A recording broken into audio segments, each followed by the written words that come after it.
Good afternoon, everybody. Welcome. This is your boy Lee Black. Of course, I am the host of Real Talk for Real Men. So I hope everybody is having a magnificent day.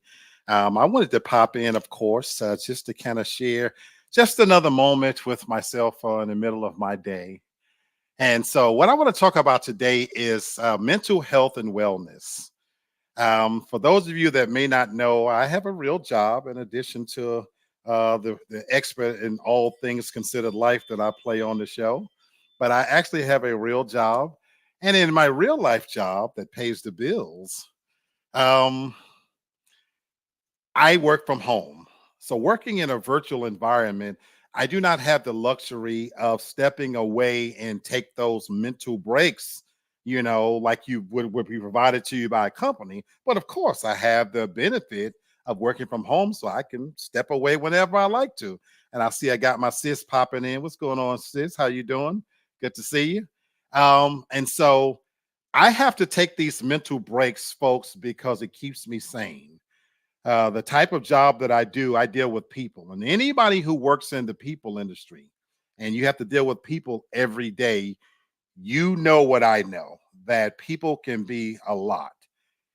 People may wonder that because I work from home, they figure that you're not working hard, you're not tired, things of that nature. I promise you, I put this on everything I hold dear.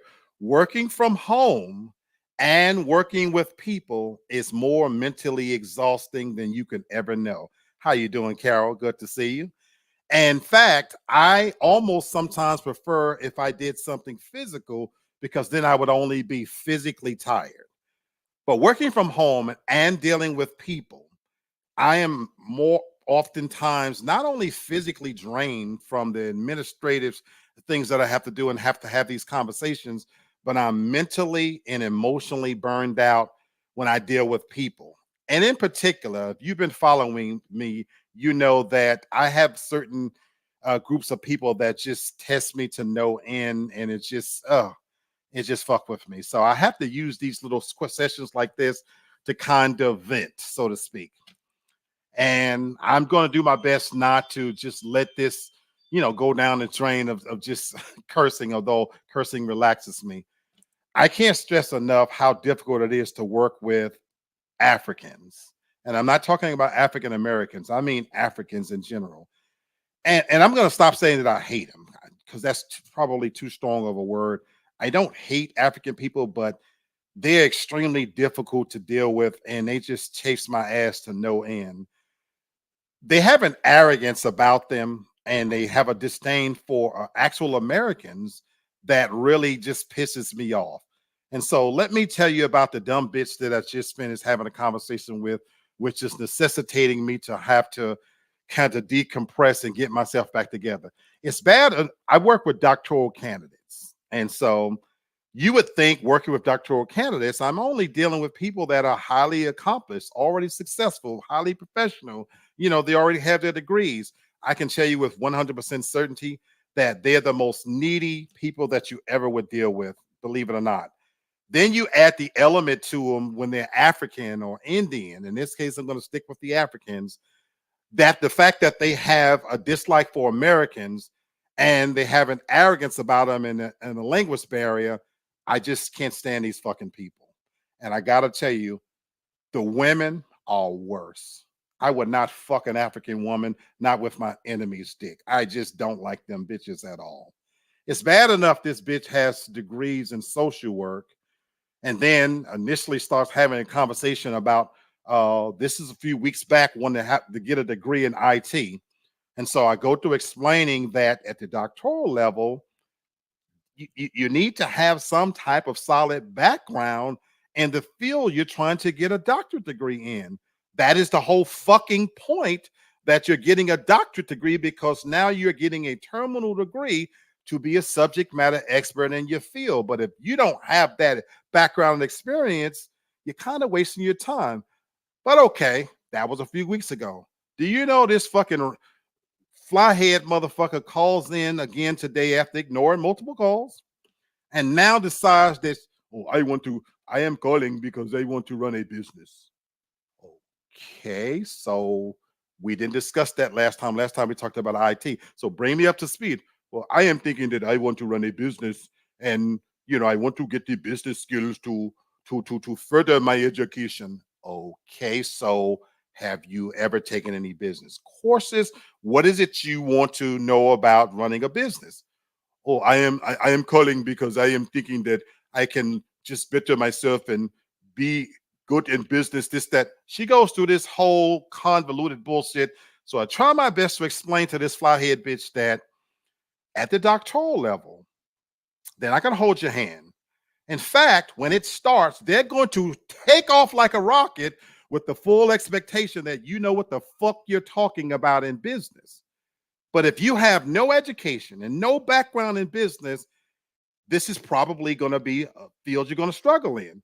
Oh, so you are discouraging, no, you fly face bitch. I'm not telling you you can't take it, but I'm trying to explain. So, what is your role? Just know, folks, that I had to continue to center myself with this bitch that you over here with a fucked up name, and they always have a regular name and a fucked up last name that you can't even pronounce.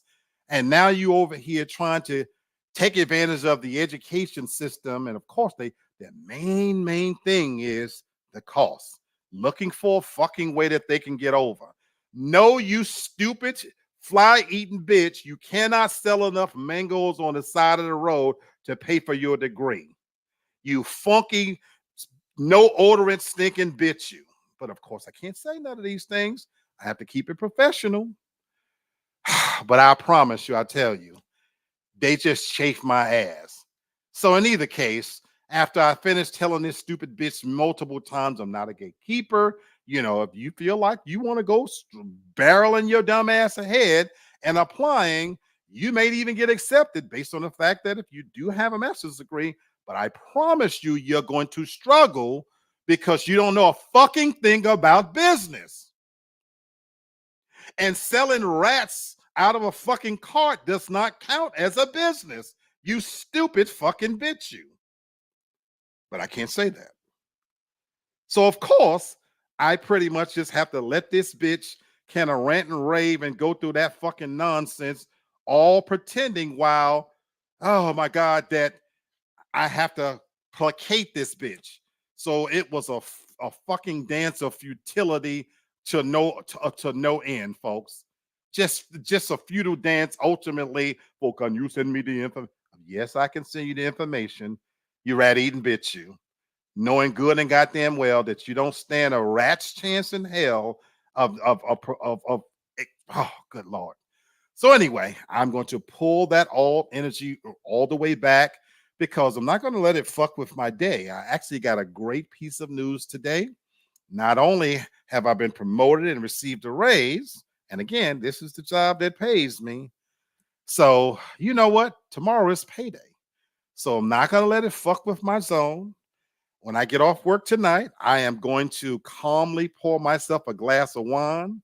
I don't burn incense. I'm going to pray, to a regular God, not them fucking voodoo gods, not your fucking ancestors. I ain't dancing around no motherfucking fruit, but to pray to real God for you to be gone away from my brain. I can't stand them fucking African bitches. And once upon a time, I thought I might go hunt these nasty, no good bitches in a farmer's market, but I can't stand the way they smell. Their asses is hard as fucking antelopes, and I just can't lay down with a fucking bitch that I don't respect. So anyway, I've got that off of my chest. Miss Carolyn she says, "Man, I feel you. They're pompous." That's an understatement, Miss Carolyn, about these fucking rat face bitches. They just truly get on my fucking nerves. But let me dwindle back down and go back down to my normal self. Anyway, this has just been another moment with Lee Black, and I hopefully will close out the end of my day on a more positive notes. Good to see you folks, and keep subscribing, keep tuning in, hit those notifications bells so when I do go live, you can catch all of the content. And by the way, make sure you tune in on Saturday. We are having a special talk of Real Talk for Real Men. It's going to be an all male panel. And so, yes, I hope to see you there. It's going to be a lively conversation, real, raw, honest, and direct. and I promise that I will be rested in a much better spirits. I'm Lee Black. Y'all be good.